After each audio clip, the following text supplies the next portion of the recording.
Dando continuidade à nossa série de mensagens sobre os eventos mais importantes da vida de Jesus, eu gostaria de estar meditando hoje sobre a crucificação de Jesus. Momento crucial na vida e na obra dele para toda a humanidade. Então, eu queria que você abrisse a sua Bíblia no Evangelho de Lucas, no capítulo 23, e nós vamos ler a partir do versículo 26. E que você mantenha a sua Bíblia aberta, ou no celular, ou fisicamente, porque nós vamos estar recorrendo ao texto constantemente. Diz assim a palavra do Senhor. E enquanto o conduziam, eles agarraram um sirineu chamado Simão, que vinha do campo, e puseram-lhe a cruz sobre os ombros, para que a levasse após Jesus. Uma grande multidão de povo o seguia, e também as mulheres que batiam no peito e o lamentavam. Porém, Jesus, voltando-se para ela, disse: Filhas de Jerusalém, não chorem por mim, chorem antes por vocês mesmos e por seus filhos. Porque virão dias em que se dirá: Bem-aventuradas as estéreis, que não geraram e nem amamentaram. Nesses dias dirão aos montes: Caiam em cima de nós, e as colinas: Cubram-nos, porque se isto é feito com a madeira verde, o que será da madeira seca? E também eram levados outros dois, que eram malfeitores, para serem executados com Jesus. Quando chegaram ao lugar chamado Calvário, ali o crucificaram, bem como aos malfeitores, um à direita, o outro à sua esquerda. Mas Jesus dizia: Pai, perdoa-lhes, porque não sabem o que fazem. Então, para repartir as roupas dele, lançaram sortes. O povo estava ali e observava tudo. Todas as autoridades zombavam e diziam: Salvou os outros, que salve a si mesmo, se é de fato o Cristo de Deus, o escolhido. Igualmente, os soldados zombavam dele e, aproximando-se, trouxeram-lhe vinagre, dizendo: Se você é o rei dos judeus, salve a si mesmo. Acima de Jesus estava a seguinte inscrição: Este é o rei dos judeus. Um dos malfeitores crucificados blasfemava contra Jesus, dizendo: Você não é o Cristo? Salve a si mesmo e a nós também. Porém, o outro malfeitor o repreendeu, dizendo: Você nem ao menos teme a Deus, estando sob igual sentença? A nossa punição é justa, porque estamos recebendo o castigo que os nossos atos merecem. Mas este não fez mal nenhum. E acrescentou: Jesus, lembre-se de mim quando você vier no seu reino. Jesus lhe respondeu: Em verdade lhe digo que hoje você estará comigo no paraíso. Já era quase meio-dia, e escurecendo-se o sol, houve trevas sobre a terra, até que às 3 horas da tarde. E o véu do santuário se rasgou pelo meio. Então Jesus clamou em alta voz: Pai, nas tuas mãos entrego o meu espírito. E dito isto, expirou. O centurião, vendo o que tinha acontecido, deu glória a Deus, dizendo: Verdadeiramente, este homem era justo. E todas as multidões reunidas para aquele espetáculo, vendo o que havia acontecido, retiraram-se batendo no peito. Entretanto, todos os conhecidos de Jesus e as mulheres que tinham seguido desde a Galiléia ficaram de longe contemplando essas coisas. Pai, no nome de Jesus, eis aqui a tua palavra, que ela não volte vazia, mas ela cumpra aquilo que te apraz nessa manhã, trazendo agora toda a mente e todo o coração cativo ao conhecimento de Cristo. Que o teu Espírito Santo fale, nos conduza à verdade e ao entendimento de tão grandes verdades contidas nesse texto. Para a glória do teu nome, em nome de Jesus. Amém.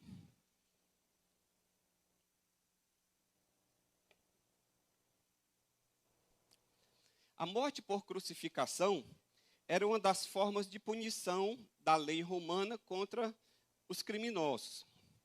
Essa morte de crucificação, ela era reservada para os escravos e também para os crimes considerados graves. E então todos aqueles que se levantavam contra o Império Romano, eles eram condenados à crucificação. Era a morte mais cruel, mais dura, a forma mais dolorosa de execução que havia à época. A maior crucificação que se tem notícia, ela ocorreu no ano 71 a.C., após o controle de uma revolta de 200 mil escravos. 200 mil escravos se revoltaram, e aí então houve aquela luta, eles foram dominados, e em um só dia, cerca de 6 mil escravos foram crucificados. Porém, a crucificação de Jesus, ela se distingue do restante das demais crucificações. Por quê? Por causa da origem de Jesus e por causa do propósito da sua vinda a este mundo. João, no capítulo 3, no versículo 16, o versículo mais conhecido da Bíblia, ele deixa claro que Jesus morreu não simplesmente por a semelhança de alguém ter incorrido numa insurreição contra o império, mas Jesus morreu com um propósito específico. Quando João diz, porque Deus amou o mundo de tal maneira que deu seu Filho unigênito para que todo aquele que nele crê não pereça, mas tenha vida eterna. E eu queria, nessa manhã, observando esse texto, ver com você, meditar com você que está aqui presente, você que está nos assistindo pela internet, o que é que nós podemos aprender com a crucificação de Jesus? O que ocorreu aqui na cruz que é tão significativo e que é tão importante para as nossas vidas hoje, nós que aqui estamos em pleno século 21. Primeira coisa, na cruz, a morte de Cristo, eu aprendo que ela não foi acidental, mas ela foi voluntária. Diga assim, a morte de Cristo foi voluntária. Olha o que é que diz o versículo 28. Porém, Jesus, voltando-se para elas, para as mulheres que estavam seguindo, disse, filhas de Jerusalém, não chorem por mim, chorem antes por vocês mesmas e por seus filhos. Jesus disse às mulheres que estavam acompanhando aquela via dolorosa, aquela via crucis, para não lamentarem por causa que ele estava sofrendo ou porque ele estava sendo crucificado. Por quê? Porque Jesus ele não foi capturado como alguém que estava fugindo ou alguém que foi surpreendido como um conspirador que é flagrado e que é preso e que é levado para ser executado. Não, Jesus, ele simplesmente foi à cruz de forma voluntária, a sua entrega foi voluntária, foi espontânea, não foi um acidente, não foi algo que fugiu do controle de Deus ou do próprio controle de Jesus, daquilo que ele estava planejando e que simplesmente deu errado. O próprio Jesus diz lá em João 10:18, ele diz, ninguém tira a minha vida, pelo contrário, eu espontaneamente a dou.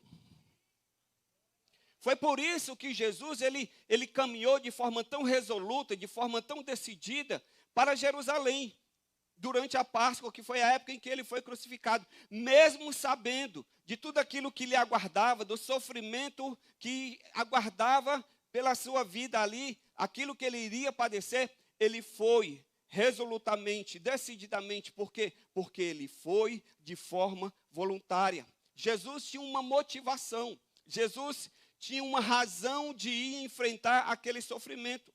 Tanto é que o autor aos Hebreus, lá no capítulo 12, no versículo 2, ele diz que em troca da alegria que lhe estava proposta, ele suportou a cruz.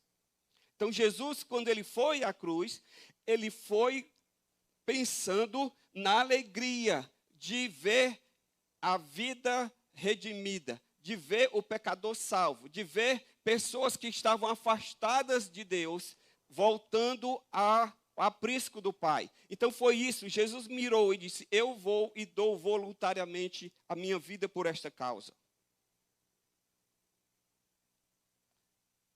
Tanto que ele disse lá em João 12:27, foi precisamente para este propósito que eu vim para esta hora. Então, ainda que Jesus sofresse tormentos, ainda que Jesus ele fosse padecer grande dor como ele padeceu, Jesus, o seu futuro já estava definido.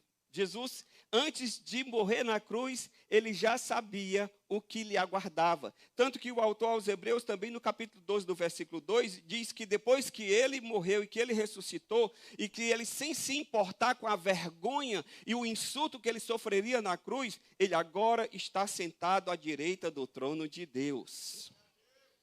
Então Jesus já estava claro na mente dele. Por isso que ele foi, por isso que ele suportou, porque ele foi de forma voluntária. Então eu quero lhe dizer, nessa manhã, você que está aqui nos escutando, que a cruz não foi acidental. Ao contrário, a cruz ela foi agendada no céu e foi executada na terra como a maior demonstração do amor de Deus à humanidade.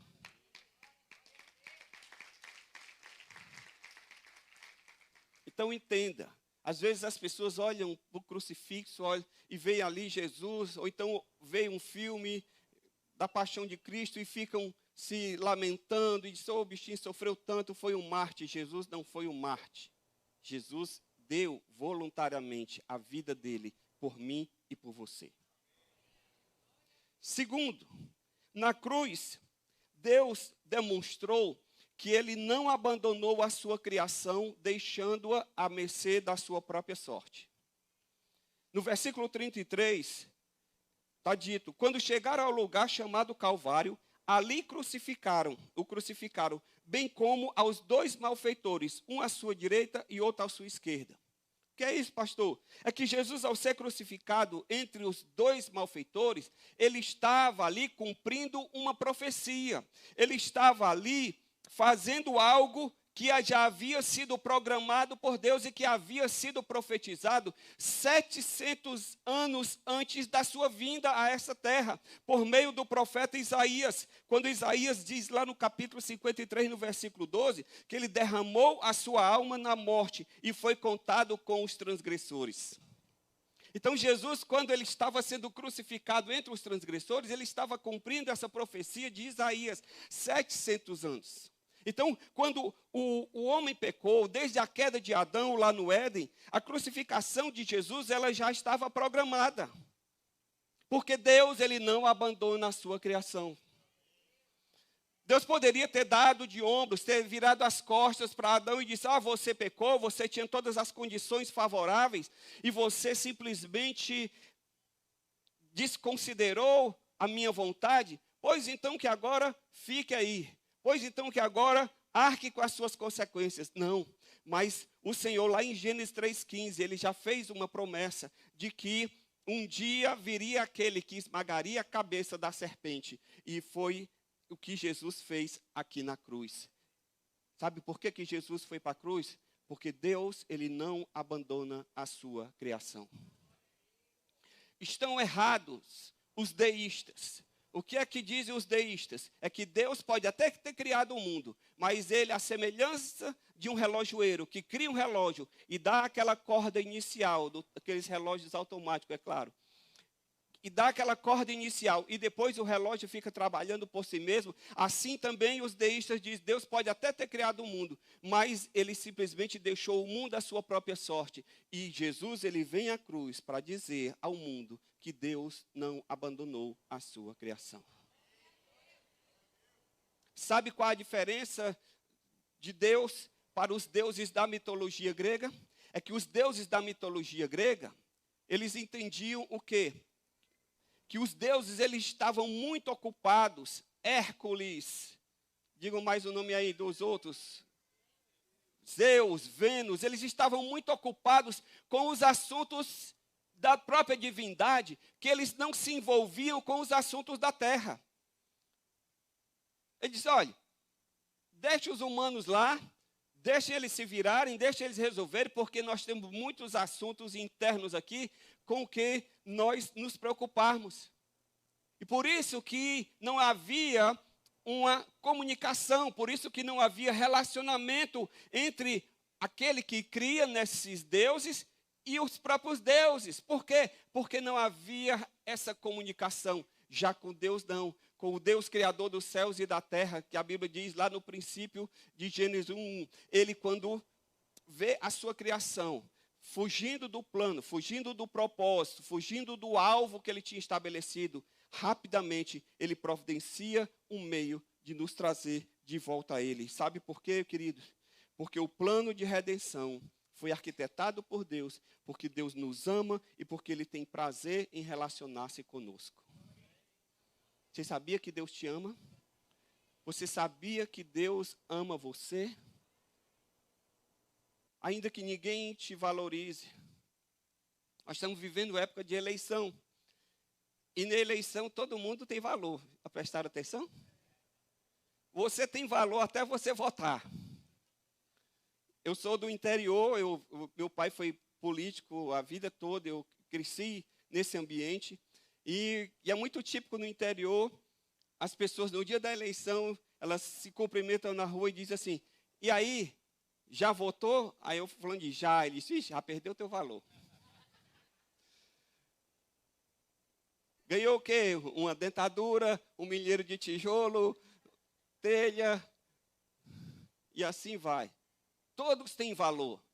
Na campanha política, todo mundo, os políticos vão, participam de celebrações religiosas, mesmo sendo ateus. Os políticos tomam um cafezinho lá no centro da cidade, naquela muvuca, onde eles não passam nem de avião por cima, em tempos comuns. Por quê? Porque querem dizer que amam o povo. Deixa eu lhe dizer, meu querido, quem ama você é Jesus. Quem ama você é Jesus. E Jesus ama você e não simplesmente te dá algo. Jesus deu a própria vida.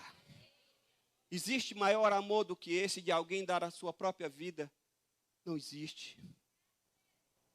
Terceiro, o que é que eu aprendo na cruz? Na cruz, Jesus recebeu um castigo que não lhe era devido.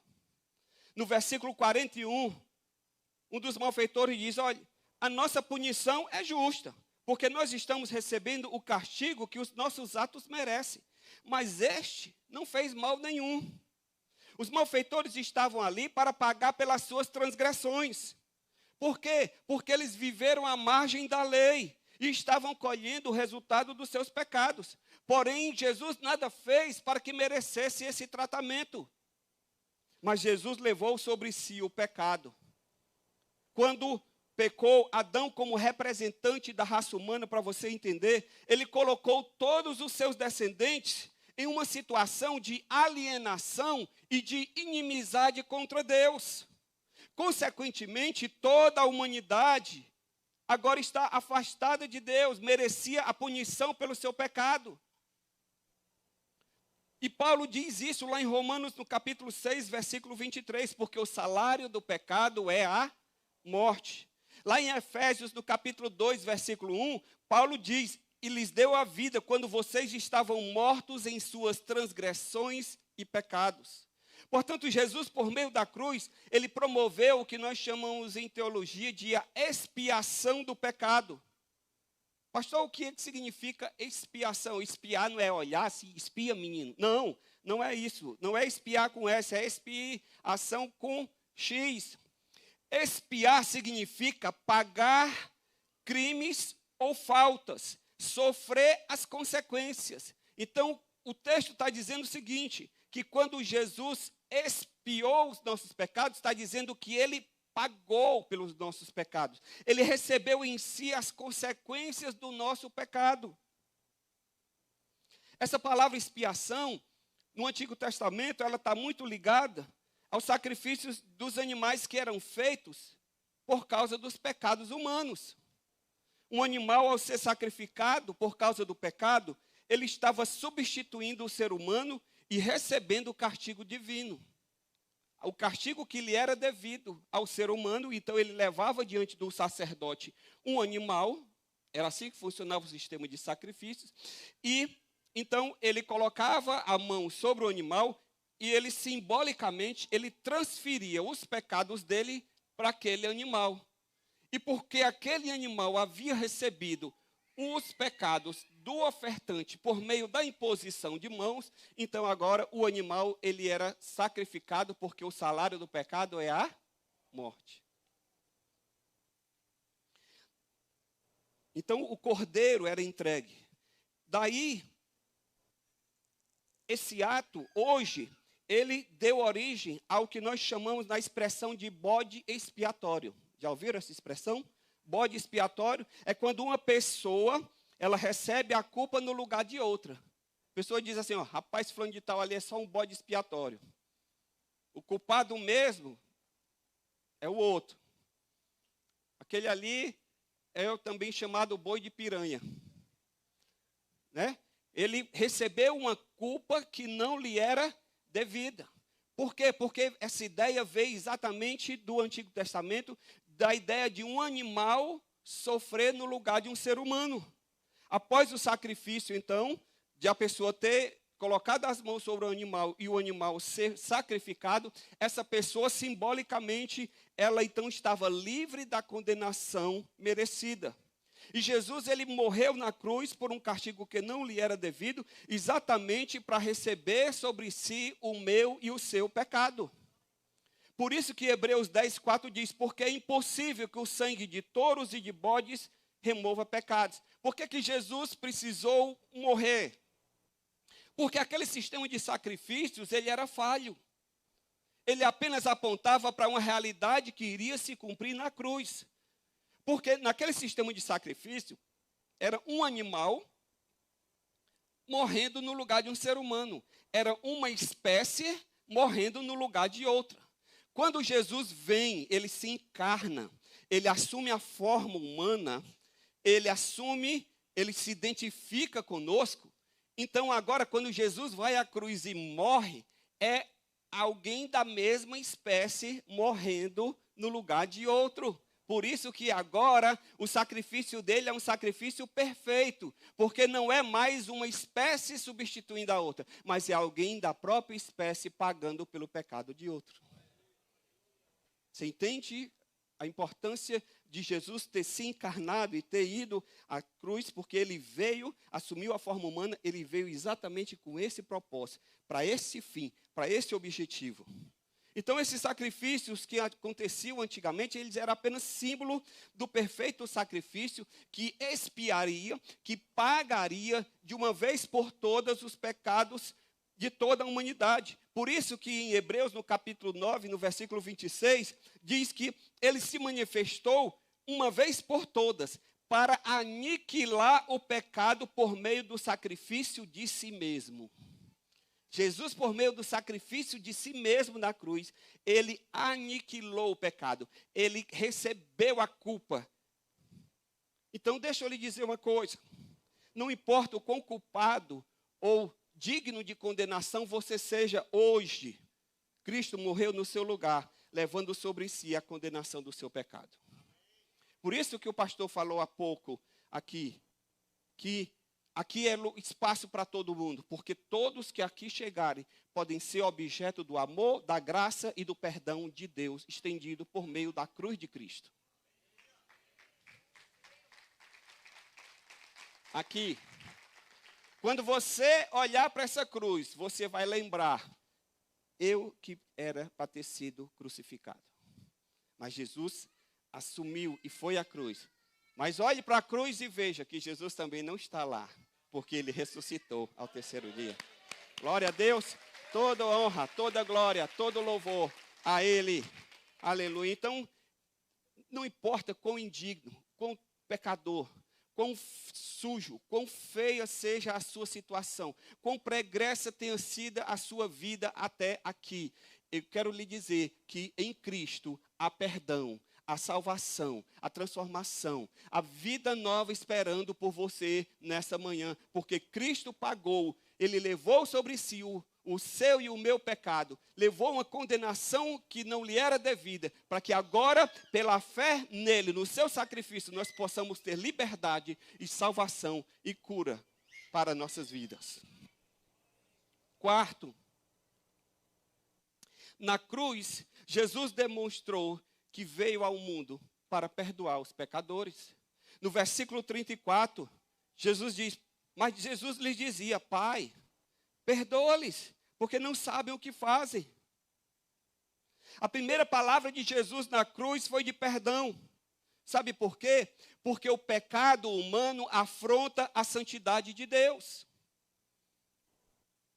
Quando o ser humano pecou, ele tornou-se alvo da ira de Deus. Por quê? Porque a justiça de Deus, a santidade de Deus, requer a punição do pecado.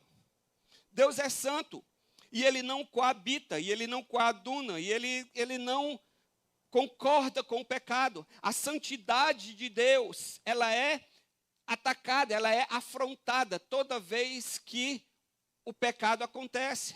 Porque o pecado, na verdade, é o quê? É uma rebelião contra Deus. Pecar significa errar o alvo. Quando eu peco, eu estou me afastando do alvo, do propósito para o qual eu fui criado. Então, todo pecado, ainda que você maltrate alguém com o seu pecado, ainda que você fira alguém com as suas atitudes, mas o seu pecado, antes de tudo e em primeiro lugar, ele é uma afronta ao Deus Criador. Mesmo que ele envolva outras pessoas e tenha consequências para a vida das outras pessoas, mas ele é, antes de tudo, uma afronta. Por quê? Porque é um desvio do propósito para o qual Deus nos criou.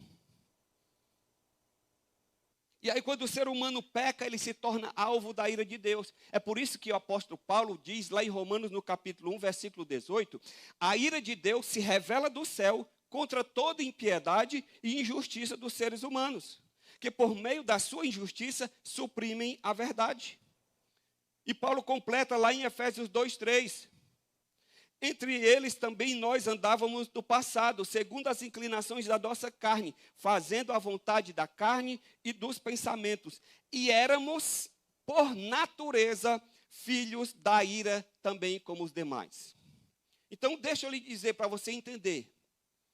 Toda pessoa que ela não se converteu, toda pessoa que não se voltou para Deus, que é o que a Bíblia chama de o homem natural, essa pessoa, ela está debaixo da ira de Deus. Como, pastor? Mas se Deus ama, ama. Mas a santidade de Deus requer a punição pelo pecado. Então, Jesus, ele tornou-se a propiciação pelos nossos pecados. Pastor, que palavra difícil é essa? O negócio de propiciação. Queridos, a propiciação é uma palavra que é usada tanto no Antigo Testamento quanto no Novo Testamento. E ela está relacionada à manifestação da ira de Deus por causa dos pecados da humanidade. Então, o que é propiciar, pastor? Propiciar significa desviar a ira mediante uma oferenda. Quando você oferta algo, por isso que se ofertava no Antigo Testamento o animal, se desviava a ira de Deus sobre a pessoa e ela ia para quem? Para cima do animal. Então, aquele animal era a propiciação pelo pecado do ofertante. Cristo, quando ele vem, ele é a propiciação pelos nossos pecados. Ele se oferece, ele se dá para receber sobre si o castigo que era devido a mim e a você. Por isso que ele é a propiciação pelos nossos pecados. Porque a morte de Cristo, ela desvia a ira de Deus da minha vida e sobre a sua. Por isso que ele precisou morrer, para que a justiça de Deus fosse satisfeita. Para que a justiça de Deus, para que a ira de Deus fosse aplacada. Então, para nos livrar da ira de Deus, Jesus, ele ofereceu-se como propiciação pelos nossos pecados. E uma das reações de Deus ao pecado foi a ira, porque o pecado lhe é uma ofensa. Por meio do sacrifício de Jesus, a ira de Deus, da justiça de Deus, ela é satisfeita. Ela é acalmada. Porque a santidade de Deus, irmãos, ela não anula a justiça de Deus. Nós precisamos entender o seguinte: Deus, ele tem atributos. O que são atributos, pastor? São qualidades. São características inerentes à sua pessoa. Então, um dos atributos de Deus é o amor. Um dos atributos de Deus é a santidade. Mas um dos atributos de Deus é a justiça. E em Deus, justiça e santidade e amor andam juntos. Por isso que Deus não pode fazer vista grossa ao pecado. Por isso que Deus não pode desconsiderar o erro. Ao contrário, Deus, para continuar sendo coerente consigo mesmo, e para Ele continuar sendo Deus, e para Ele continuar sendo justo, Ele precisou enviar Jesus, para que Jesus, como Cordeiro de Deus, que tira o pecado do mundo, que se identificando com a humanidade, pudesse morrer por mim e por você, para que a ira dele agora seja satisfeita, para que a ira dele seja aplacada, para que a justiça seja feita, para que ele agora possa perdoar a mim e a você, sem simplesmente varrer a nossa sujeira para debaixo do tapete, sem simplesmente fazer vista grossa ao nosso pecado. Não, o pecado é tão grave que ele foi punido com a morte de Cristo na cruz. E agora eu e você, quando cremos em Cristo, pela sua morte, o seu sacrifício na cruz, nós recebemos o perdão dos nossos pecados.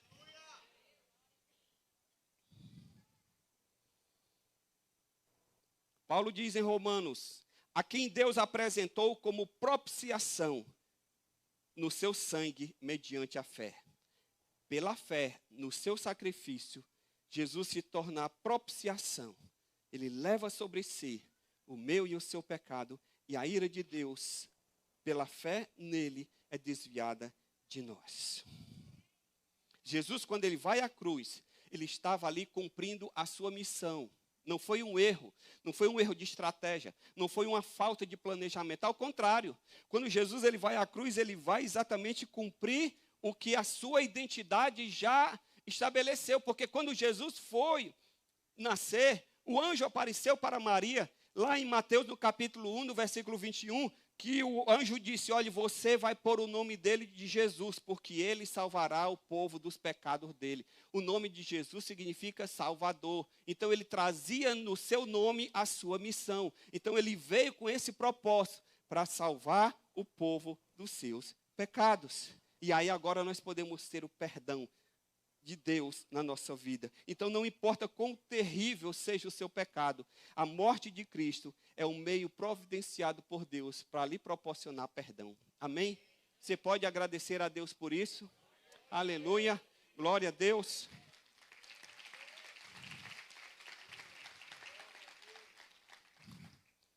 Quinto, o que é que eu aprendo aqui na cruz? Que na cruz, Jesus revelou o quão afastada a humanidade encontra-se de Deus.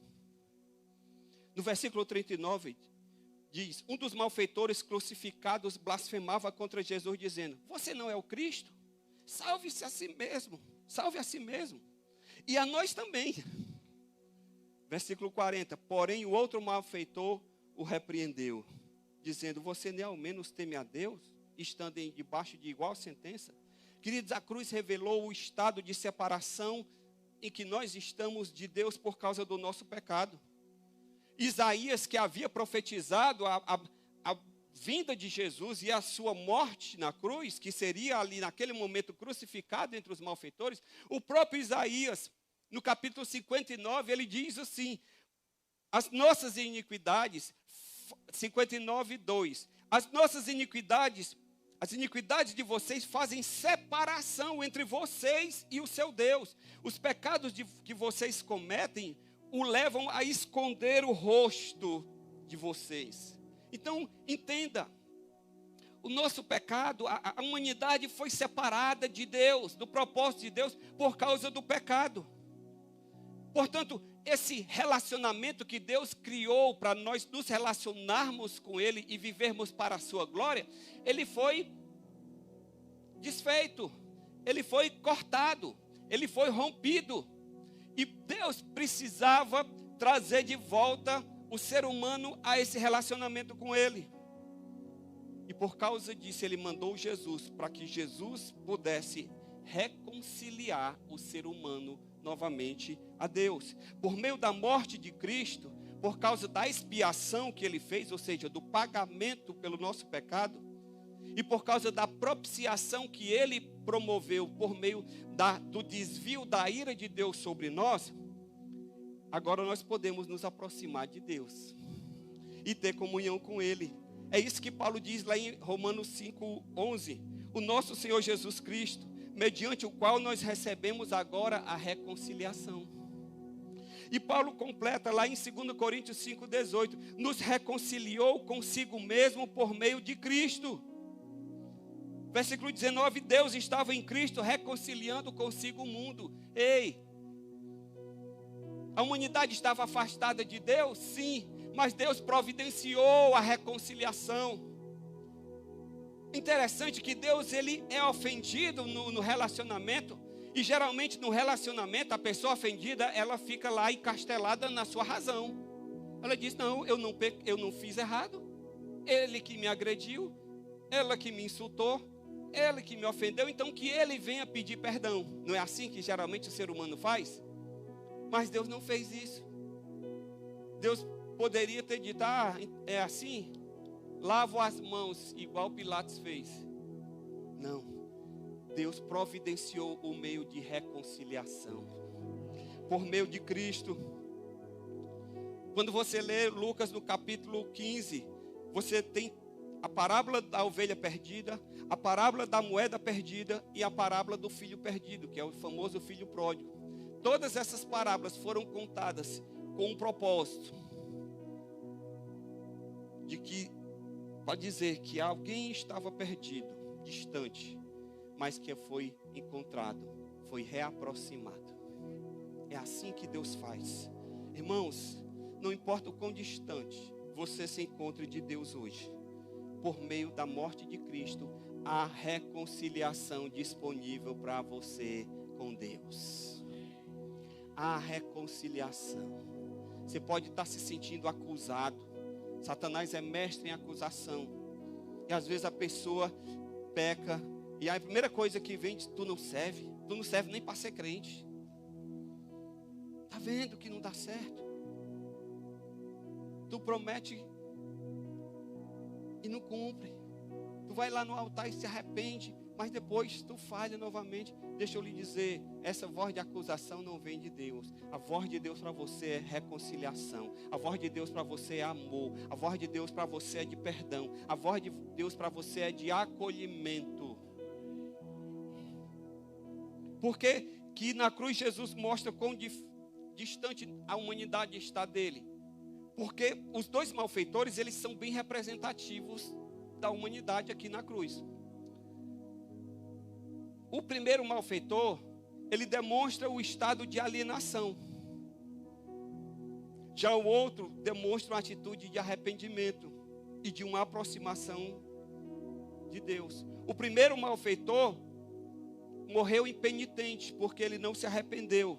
O segundo malfeitor, ele morreu arrependido. Sabe por quê? O impenitente, ele morre nas trevas por causa da sua arrogância e da sua dureza. Mas aquele que se arrepende, ele morre na luz por causa da sua humildade e do seu quebrantamento. Você está aqui diante de um impasse e você tem que decidir. O que é que distingue um do outro? É que o primeiro estava enganado a respeito de Jesus. Porque ele diz, olha, se tu és o Cristo mesmo, salva-te a ti mesmo e a nós também, é claro.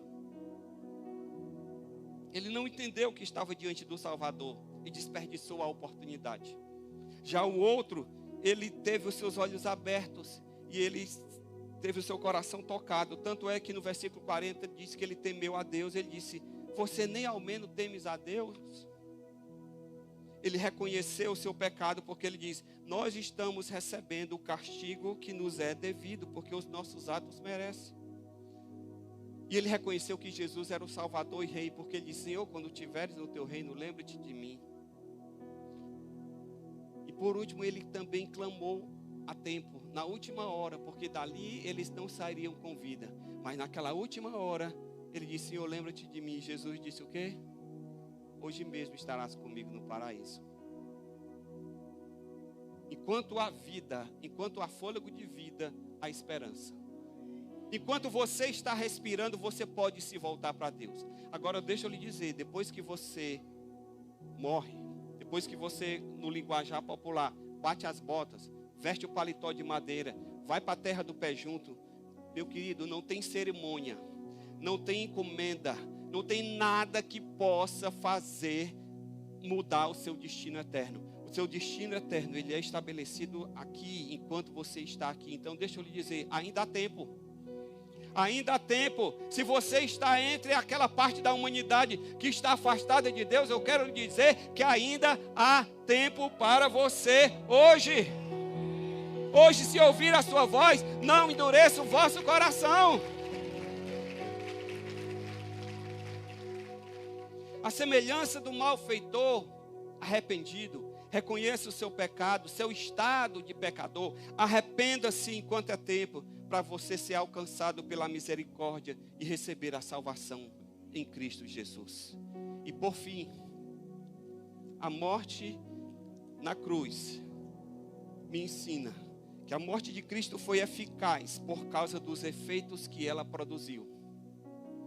No versículo 43, Jesus lhe respondeu: em verdade lhe digo que hoje mesmo você estará comigo no paraíso.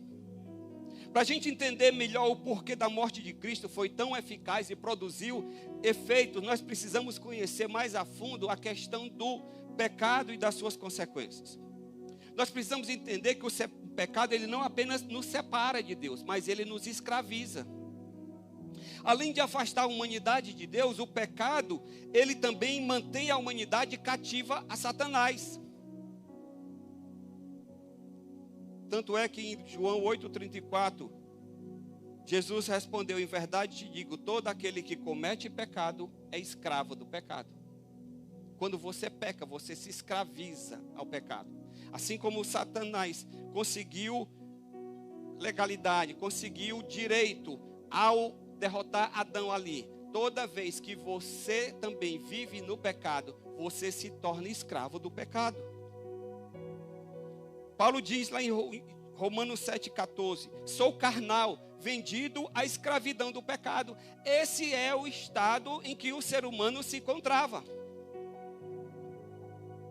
Estando condenado em seus delitos e pecados, a humanidade era incapaz de salvar, de libertar a si mesma.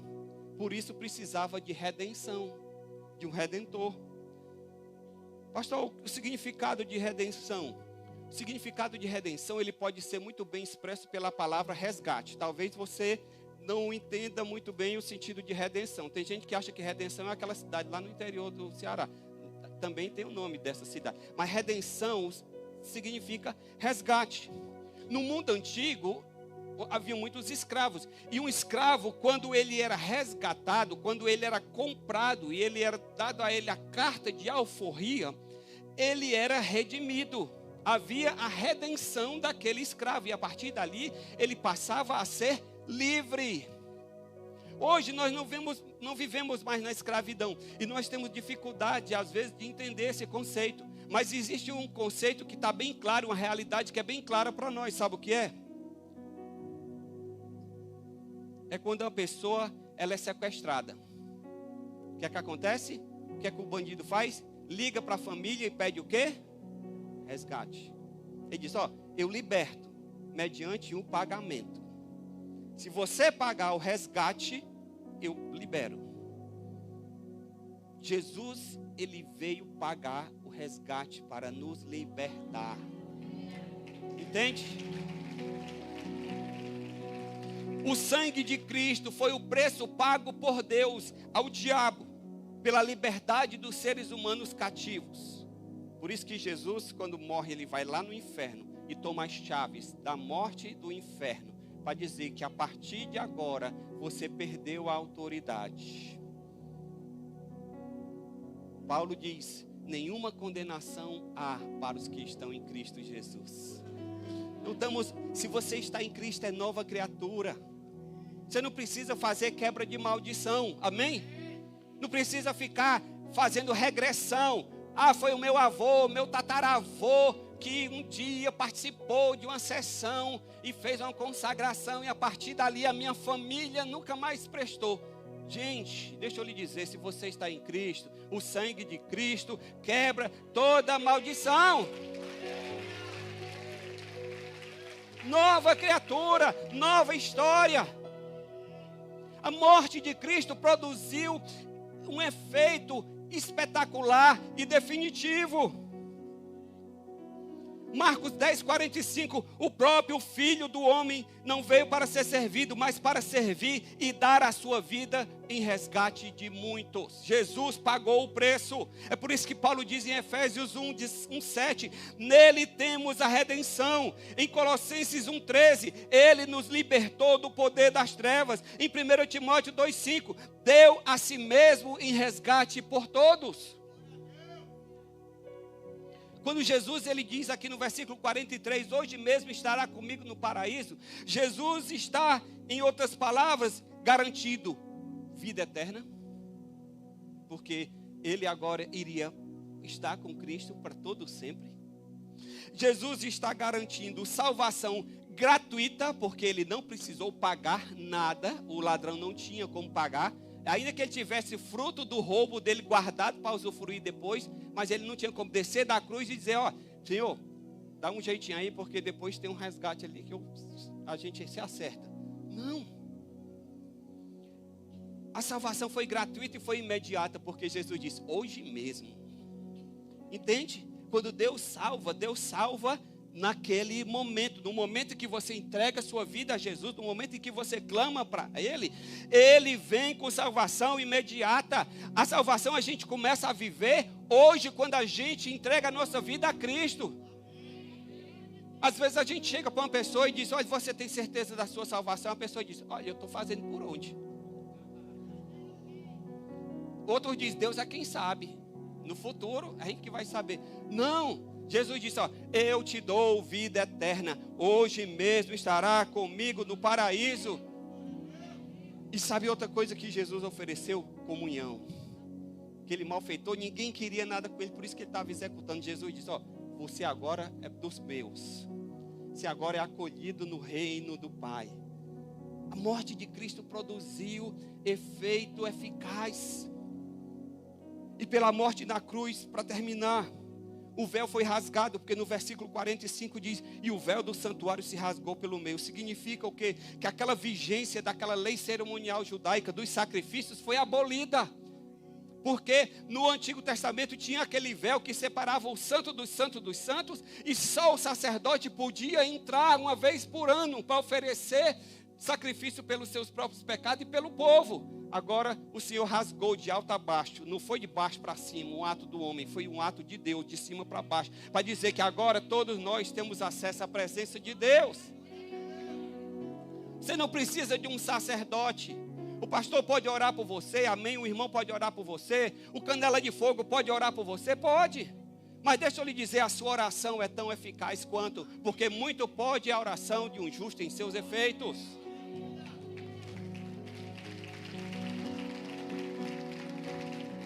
Na cruz, a obra da salvação foi concluída, porque no versículo 46, Jesus diz, Pai, nas tuas mãos entrego o meu espírito, e depois disso expirou. Se você for para a passagem paralela de João 19:30, diz, quando Jesus tomou o vinagre, ele disse, está consumado. A obra está feita.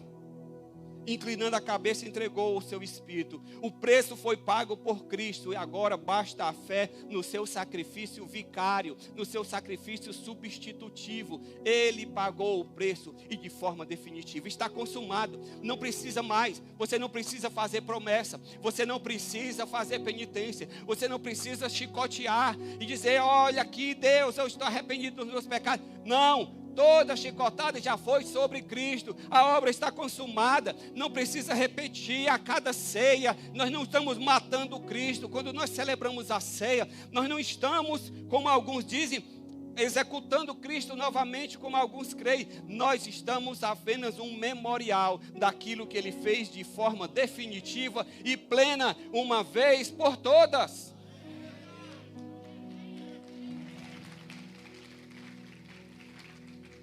E pela morte de Cristo na cruz, a qualidade da nossa fé, ela é demonstrada. As mulheres do versículo 49, todos os conhecidos de Jesus e as mulheres que o tinham seguido desde a Galiléia, ficaram de longe olhando ali, aquele momento da crucificação. Queridos, deixa eu lhe dizer, diante da cruz de Cristo, ou nós seremos como as autoridades, como os soldados, ou como aquele malfeitor impenitente que todos estavam ali num só coro zombando de Cristo, indiferentes àquilo que estava acontecendo. Ou nós podemos ser como esses que estavam seguindo a Cristo e como esse malfeitor que reconheceram que verdadeiramente ali era o Filho de Deus. A morte de Cristo foi a solução definitiva para Deus solucionar um problema insolúvel para nós, que era o quê? Obtermos perdão e salvação por nós mesmos. Nós jamais conseguiríamos, mortos em delitos e pecados. Era um problema insolúvel, mas Cristo foi a solução definitiva de Deus para um problema que nos era insolúvel. Salvação e perdão, Cristo proporcionou na cruz. Vamos ficar de pé. Pastor, o que é que eu preciso fazer nessa manhã? Primeiro eu preciso dar graças a Deus. Por quê? Porque Cristo, ele enfrentou a cruz até o fim. Se Jesus descesse da cruz, irmãos, aquele momento ali, e ele salvasse a si mesmo, ele não poderia nos salvar. Se Jesus descesse da cruz, ele não poderia nos salvar. Por quê? Porque ele não teria morrido de forma substitutiva em nosso lugar. Consequentemente, nós estaríamos aqui, continuaríamos condenados em nossos delitos e pecados. E se Jesus descesse da cruz ali, quem desceria ao inferno não seria ele, mas seríamos nós, para uma condenação eterna pelos nossos pecados. Mas porque Jesus, ele não desceu na cruz, agora nós podemos subir ao céu. E nós podemos estar na presença de Deus por toda a eternidade. E João registrou tudo isso. E ele diz lá em João 20:31: essas coisas foram registradas para que vocês creiam que Jesus é o Cristo, o Filho de Deus, e para que crendo tenham vida no seu nome. Vamos adorar a esse Cristo que foi à cruz por nós.